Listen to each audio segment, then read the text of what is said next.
Γιατί Πόντιος δεν είναι ζήτημα αίματος. Είναι ζήτημα παιδείας, ηθικής και πολιτισμού. Όμως τι πρέπει να κάνουμε όλοι μαζί? Για να συγχωρεθούν και αυτοί που μέχρι τώρα έκαναν κακό. Κοιτάξτε, έχουμε ένα μεγάλο κενό στην ψυχή μας, στην ψυχή σας, σαν άτομα, σαν Έλληνες, σαν Πόντιοι, σαν Έλληνες στη Γερμανία. Είναι 86 χρόνια και δεν έχουμε ένα εθνικό μνημείο της ποντιακής γενοκτονίας στην Ελλάδα. Εθνικό, δεν εννοώ 2-3 μνημεία εκκλησάκια που γίνανε. Δεν φτάνει αυτό. Έχουν οι Αρμένοι ένα δικό τους μνημείο και οι Αρμένοι είναι ένας λαός που τους χαρακτηρίζει ο αυτοσεβασμός και η αξιοπρέπεια.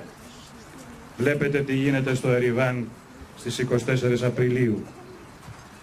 Όπως επίσης οι Εβραίοι έχουν ένα μνημείο του δικού τους ολοκαυτώματος.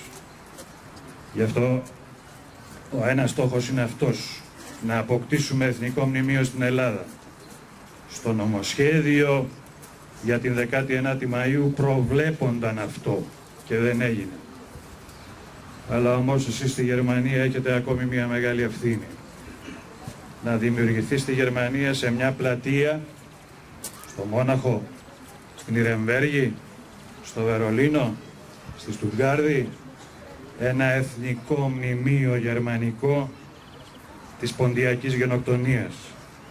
Η γνώμη μου είναι ότι αν αυτό τον στόχο το θέσετε θα έχετε μεγάλη αλληλεγγύη από αυτόν τον αξιοπρεπή λαό που έκανε την αυτοκριτική του, που είναι ο γερμανικός λαός. Εγώ έχω ένα μεγάλο σεμβασμό στους πολιτικούς, τους Γερμανούς, αλλά και στον ίδιο τον γερμανικό λαό και θα είμαι σίγουρος ότι θα τους έχετε συμπαραστάτες. Τέλος, γιατί θέλουμε μνημεία και γιατί τα κάνουμε όλα αυτά? Γιατί εμείς όλοι οι Έλληνες, εμείς οι Πόντιοι, αγαπάμε τη ζωή. Και αυτό είναι ένα μήνυμα ζωής, ένα μήνυμα της ιδεολογίας της ζωής, ενάντια στην ιδεολογία του θανάτου που είναι ο κεμαλισμός. Γι' αυτό θα έλεγα τα μικρά παιδιά που πρέπει να είναι περήφανα και θα είναι πιο πολύ περήφανα για τον Πόντο όταν μάθουν τι είναι ο Πόντος.